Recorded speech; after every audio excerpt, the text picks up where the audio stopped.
Estou aqui mais uma vez, né, para dar continuidade ao nosso trabalho de filosofia da educação, conforme o texto que eu enviei para vocês e fiz também uma apresentação em forma de vídeo, slide, para que vocês fossem se inteirando do assunto, né, que é sobre a filosofia moderna e contemporânea. Porém, no final daquele vídeo, eu cheguei a pronunciar rapidamente a filosofia da complexidade. E eu resolvi fazer esse slide, esse vídeo, sobre esse assunto, para que vocês possam entender melhor os quadros que estão no texto e, enfim, entender o que significa esta filosofia da complexidade.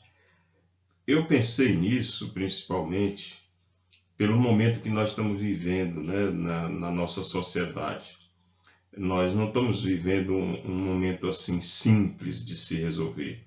Nós estamos vivendo uma situação complexa e que exige de todos nós o entendimento da situação para que as coisas possam se resolver. Parece até que nós estamos vivendo um momento de desordem, né? de coisas assim que não se acertam. E tudo isso aí faz parte desse mundo complexo em que nós vivemos. Então, a filosofia da complexidade, que está relacionada ao mundo pós-moderno, né? Principalmente esse século XXI, cercado de informações, né? A todo momento a gente é bombardeado por uma série de informações e a gente muitas vezes fica perdido diante de tudo que nos é apresentado, porque a gente não sabe o que é verdade, o que é fake news, enfim, a gente fica um pouco atordoado no meio de toda essa complexidade universal.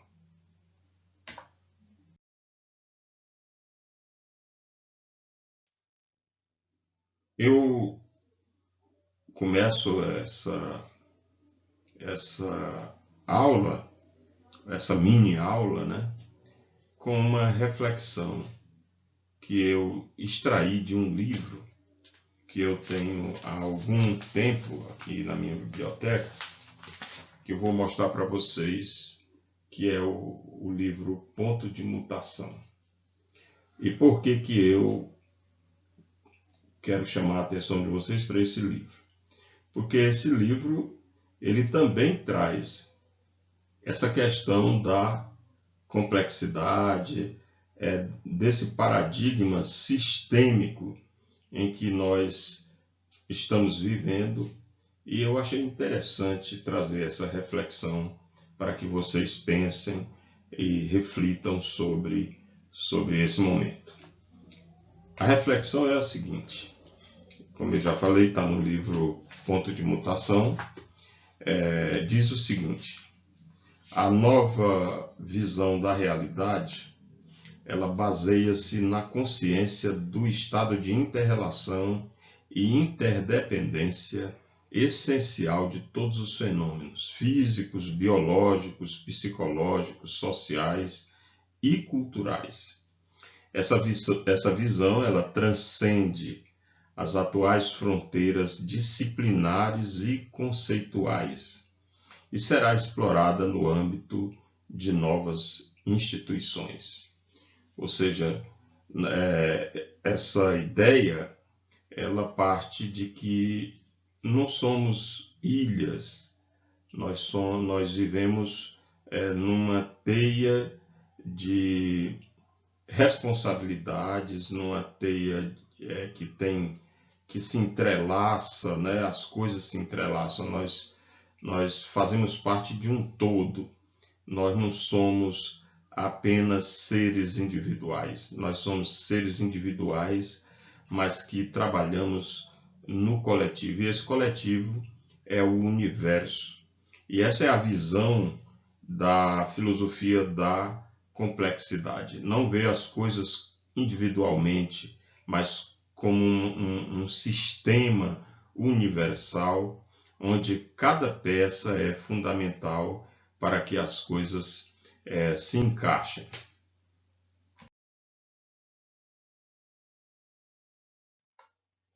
E o que seria a filosofia da complexidade? A filosofia da complexidade, ela é um olhar e um novo pensamento em torno do conhecimento e da sociedade, em que a ideia e o pensamento não são mais vistos como algo fragmentado, mas pela sua estreita relação com os contextos. Nós antes, e aí nós voltamos na visão de mundo mecanicista, em que cada peça tem o seu valor, mas o contexto não é muito levado em consideração, uma vez que o indivíduo, a pessoa, é maior do que o contexto. Então, nessa filosofia da complexidade, acontece exatamente o contrário. As coisas não são vistas de forma fragmentada, mas são vistas pelo contexto geral, né, pelo todo. A parte é importante? Mas ela não pode estar dissociada do todo. Então, para você chegar a ter o conhecimento, só o conhecimento não basta.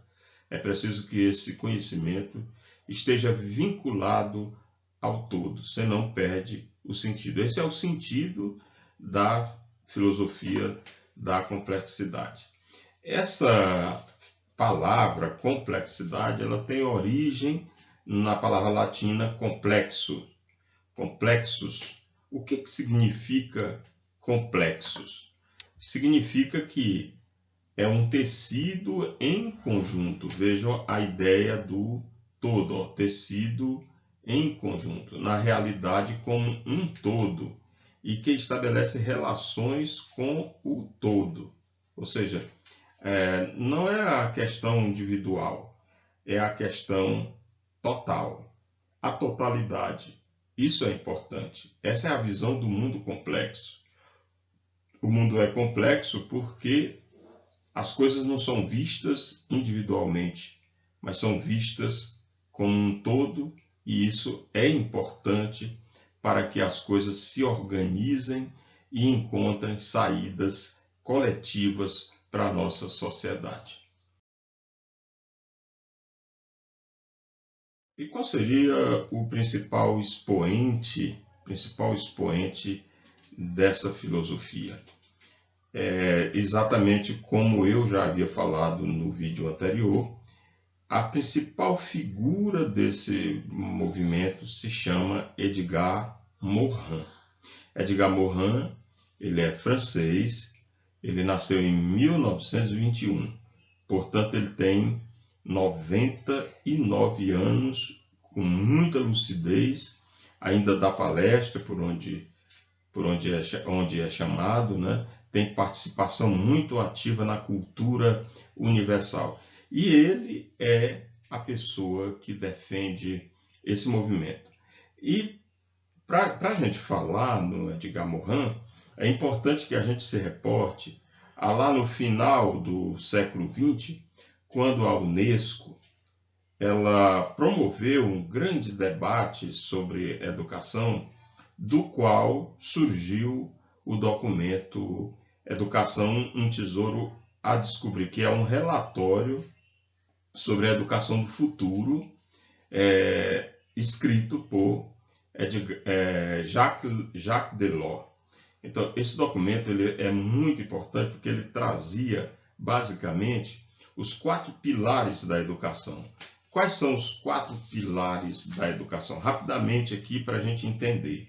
Aprender a conhecer, aprender a fazer, aprender a viver juntos, que é aprender a viver com os outros, e aprender a ser. Veja que nesse documento que aponta como deve ser a educação do futuro, já existe a ideia do todo, né? A gente vê as pessoas como parte de um todo, de um universo que precisa ser solidário, né? Solidário.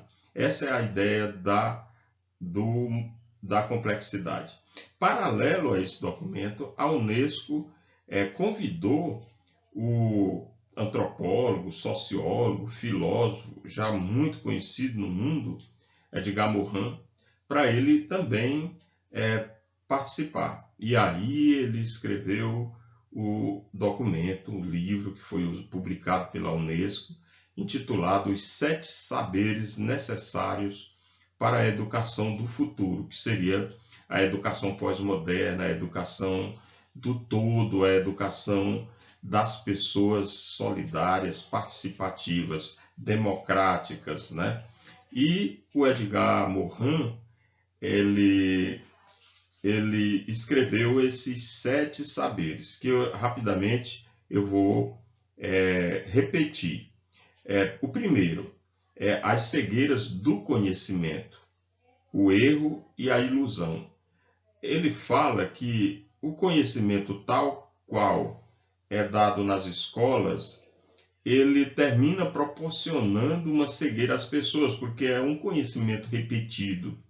E ele não transforma, esse conhecimento não transforma as pessoas em seres críticos, às vezes com tanto conhecimento, e as pessoas continuam falando bobagem, né, cegas em relação a muitas mudanças que precisam acontecer na sociedade.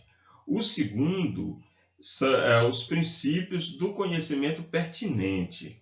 O que seria o conhecimento pertinente? É aquele conhecimento necessário, fundamentalmente necessário ao aluno, às pessoas, é o conhecimento útil. O terceiro ensinar a condição humana, procurar ver como que as pessoas precisam se conhecer melhor para poder viver nesse mundo, né? Ensinar a condição humana importante. E o quarto é ensinar a identidade terrena. A identidade terrena. Somos seres humanos. Nós precisamos viver como seres humanos, não como seres divididos por política, por religião e por tantas coisas que nos dividem, né? Poder, dinheiro, essas coisas. Então é preciso entender que somos todos seres humanos. Essa é a nossa identidade, que, portanto, não pode haver preconceito de cor, de raça, de sexo. Não pode haver essas discriminações que muitas vezes acontecem nesse mundo dual. Na verdade, nós vivemos num mundo que nós só temos 2 opções. E aí o Edgar Morin, ele estabelece princípios para que a gente possa viver num mundo complexo, mas num mundo em que haja espaço para todas as raças, todas as diferenças. O quinto saber é enfrentar as incertezas. O que nós estamos vivendo agora? Nós estamos vivendo um momento de incerteza, nós não sabemos de nada, nós não sabemos o que vai acontecer. Isso mostra apenas que nós somos seres tão pequenininhos, né, tão insignificantes, tão incertos, que não sabemos nem para onde nós vamos. Então, ele fala sempre que a gente tem que aprender a enfrentar as incertezas, esses momentos de incerteza. O sexto é ensinar a compreensão. As pessoas serem mais compreensivas, entenderem o que cada pessoa pensa, respeitar o pensamento de cada um.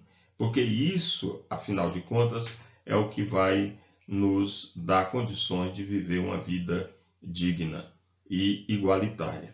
E o sétimo saber é a ética do gênero humano, né, que está precisando muito no mundo em que nós vivemos. A ética, é preciso ter ética. Sem ética, nós somos seres sem nenhuma importância. Então, a ética ela tem que existir em todos os aspectos da vida humana, no psicológico, no educacional, no trabalho, em tudo. Nas nossas relações com as outras pessoas, sempre a gente tem que procurar a ser ético.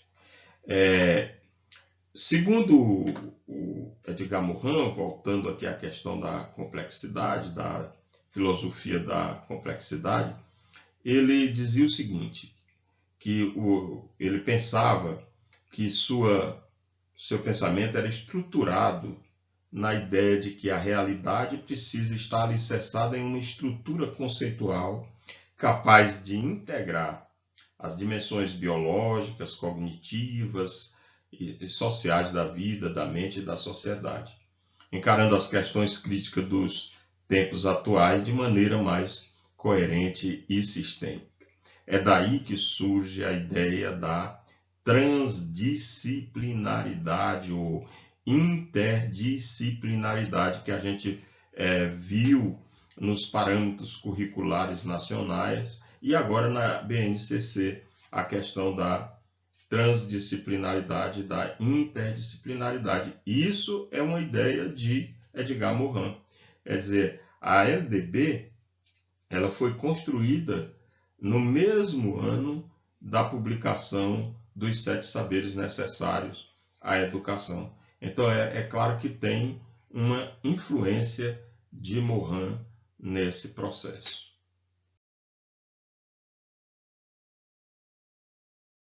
Bom, vou mostrar agora o paradigma da complexidade. Tem um mapa aí na apostila de vocês que traz esse paradigma.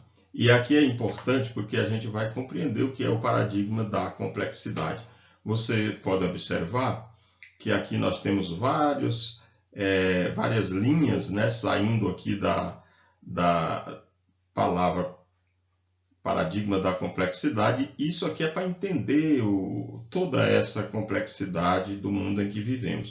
Esse paradigma, ele também é chamado de paradigma inovador ou paradigma sistêmico, né? Um sistema, né? E ele pertence à era da produção do conhecimento, da sociedade do conhecimento.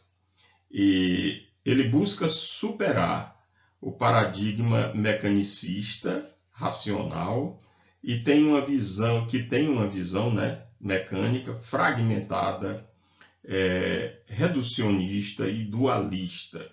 Então, esse paradigma da complexidade, ele procura superar isso, essa visão mecanicista, essa visão fragmentada, essa visão reducionista e essa visão dualista. Vocês podem observar, isso é muito simples, né?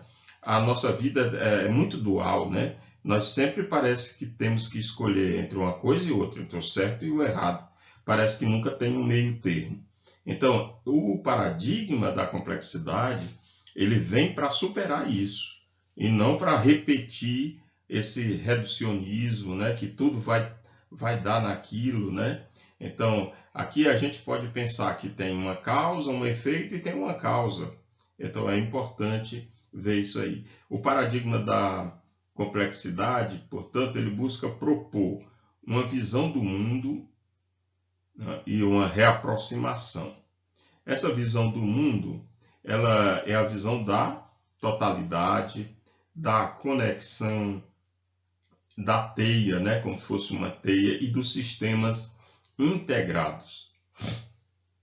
E ela também, essa visão do mundo como uma rede em movimento, e com sujeitos que pertencem a um contexto, que tem história, que tem intuição, que tem paixão, que tem sentimento, e que são articulados, solidários, competentes, harmoniosos. Essa é a visão do paradigma da complexidade. É uma visão de mundo da totalidade, sociedade, o mundo como uma rede em movimento, como uma teia de aprendizagem.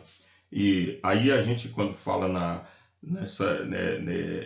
nessa visão do mundo como uma teia, a gente vai lembrar de Ivan Illich, quando propôs a sociedade sem escolas, e lá ele já falava nas teias de aprendizagem, já pensando exatamente lá na década de 1970 sobre essa questão. E busca propor também uma reaproximação das dualidades como razão, emoção. Razão e emoção. Então, sempre resolver isso através das duas coisas, nem só razão, nem só emoção. É como se dissessem, vamos juntar ciência e alma. Ciência, a razão, e alma, a emoção. É mais ou menos o que Richard Dawkins traz no seu livro Ciência da Alma, né? Ciência da Alma, que é juntar as duas coisas. O paradigma da complexidade, ele prioriza o quê? Olhando daí, prioriza o trabalho coletivo, né? Aqui na visão mecanicista, é o quê? A visão individual, né? Mecânica, fragmentada, né? Então, aqui a visão do paradigma da complexidade é o do trabalho coletivo, que acontece como? Com colaboração, com cocriação, né? Então, tudo é feito com, não é feito sozinho. Eu sei, eu penso. Não, eu penso, mas eu preciso discutir com as outras pessoas que pensam também aquilo que é importante. Prioriza a educação aberta. Isso que vai acontecer agora é a educação aberta, que está acontecendo. Aulas remotas é uma educação aberta, né? É importante assim porque as pessoas agora sentem a necessidade de trabalhar como se fosse numa teia. A colaboração online que está acontecendo, vejam o quanto que Morin trabalhou para que isso acontecesse, né? A colaboração online. Então, como é que isso aí vai acontecer? Como recursos educacionais abertos e como objetos de aprendizagem. Tenha autonomia de uso, flexibilidade,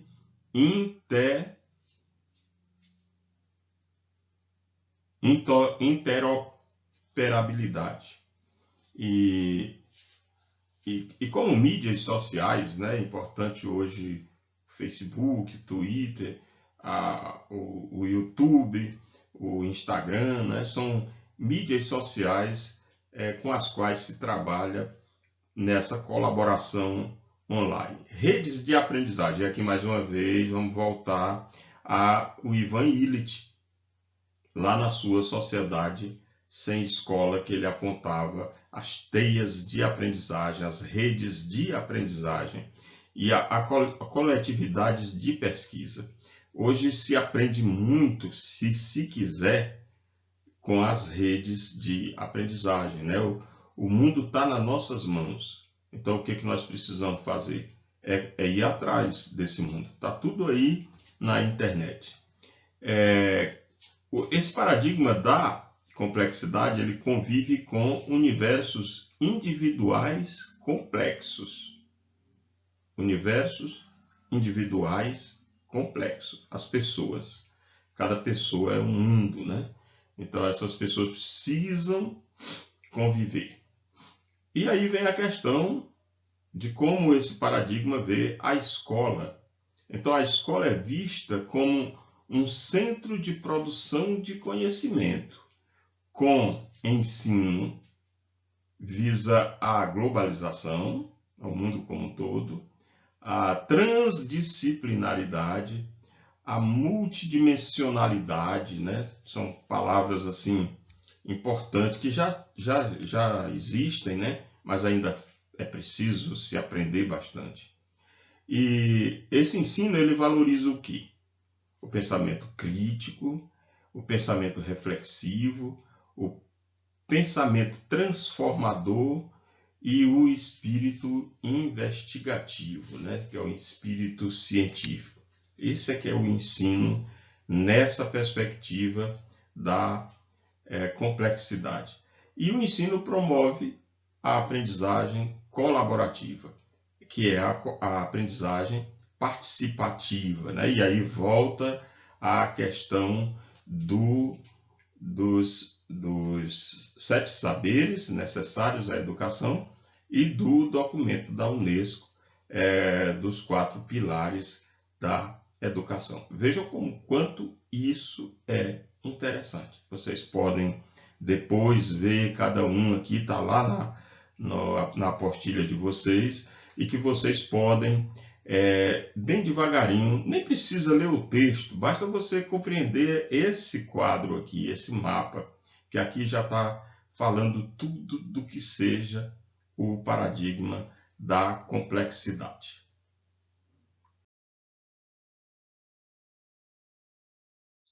E como é que esse pensamento complexo aparece para nós? Com 4 palavras. 4 palavras que talvez até a gente pense assim, mas essas palavras são muito complexas, né? Sim, exatamente, porque o pensamento é complexo.